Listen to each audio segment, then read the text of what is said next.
Today I'm going to talk about a very well-known book. I think if you're a fan of English literature, you would know about this book. The one's on my hand now. Orlando by Virginia Woolf. She's a famous English author, or should I say British author? Yeah, anyhow. From what I've heard, she has a writing style that was more about what she thought about an event, rather than just the events themselves. Does it make sense? So her book was like a flow of a stream of thoughts, a stream of her thinking. Yeah, and exactly what I like. So I like to know about how people think about an event rather than just an event itself. Rather than just narrative. So I expected so much more from the book. But when I read Orlando, the story itself was mysterious. It's interesting, but I expected too much more. Anyhow, I shouldn't have expected before I read a book. Yeah, I'll fix that. I'll have to fix that. Okay, so people ask if people ask me what kind of a book it is, I would say a fictional biography, because it's about it's a biography about a fictional character. Yeah. So what genre? Probably for me it would be a fictional biography. Okay, so I have some line highlighted that I want to share with you. All extremes of feeling are aligned to madness. This is so true. So if you're extremely sad, or even if you're extremely happy, either of them are dangerous and it could lead to madness. So every feeling and your emotion should be somehow under control. Don't go off limit, okay? Don't be too happy. No passion is stronger in the breast of man than the desire to make others believe as he believes. Oh, this is so true. And especially at that time, in the old days, people, I don't know, maybe nowadays too, like people always think that, I'm the one who know the best, and you should believe me, you should follow me. Everyone thinks he or she is right. Yeah, if that makes sense. But am I like it? No, I don't think that I'm right all the time. I would talk based on logic. So for me, logic is right. Yeah. Okay. Anyhow, because everyone thinks that he or she is right. So if you give them advice, I don't know, maybe they wouldn't listen to you. At first, they would ignore it, especially if they didn't ask for your advice and you give them advice and without their permission. And they probably wouldn't listen to you at first. But people would learn through experiences.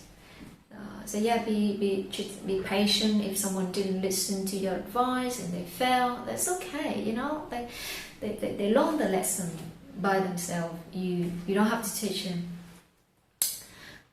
It is not love of truth, but desire to prevail that sets quarter against quarter and makes parish desire the doubtful of parish.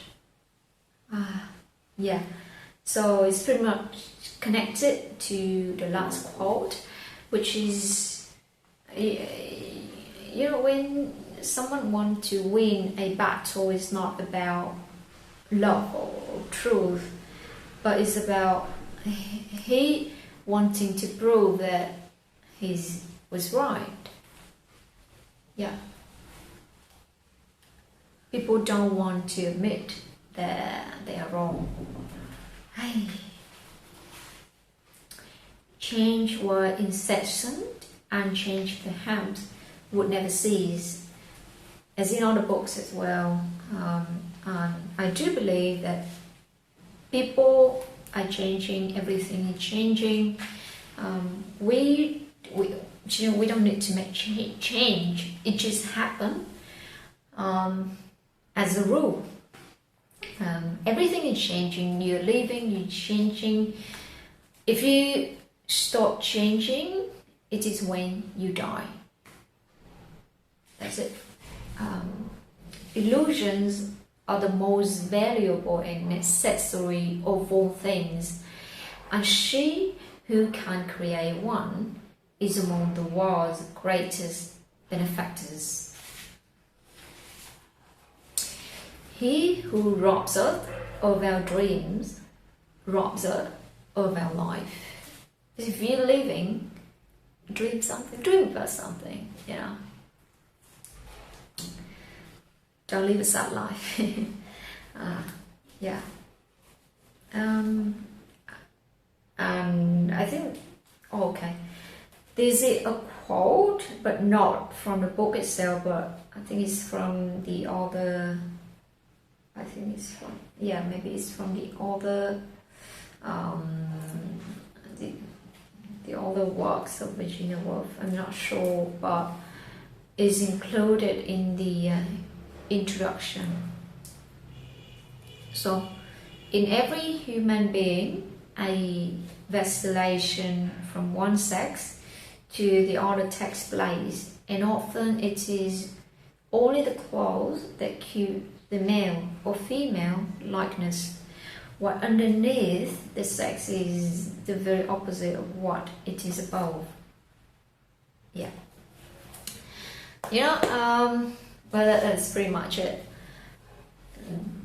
And this is what I think about the last quote. So, one morning I talked to one of my colleagues, and I told her that I wouldn't be able to tell if her cats are male or female if she didn't tell me, because the cats, they are not judged. So so if she put female clothes on a male cat, for example, you wouldn't know if that cat is male or female, right? But you didn't judge also. So if the pets are free, to wear what their owner wants, then why human being? We as a human being, we cannot choose what we like, right? So when you're little, if you're male, then your parents would clothe you in blues, and if you're female, if you're a girl, then your parents would dress you in pink. Yeah, and it's rare to see the otherwise. So sometimes I think we're human beings, we are put in a box. Like, we're not free as the animals and the pets and the birds. Yeah, it's just something to think about, right? Well, anyhow, that's pretty much about the book. I like it? Not so much. I rated it 3 or 4 stars on Goodreads. I couldn't remember, but I wouldn't. Would I read it again? Maybe if I have free time. I think that I just didn't feel the book yet. I'm not at that high level to feel the book, but maybe in the future, who knows. But yeah, that's pretty much it for today. Bye, and hopefully we'll see you again in the next video. Have a good one.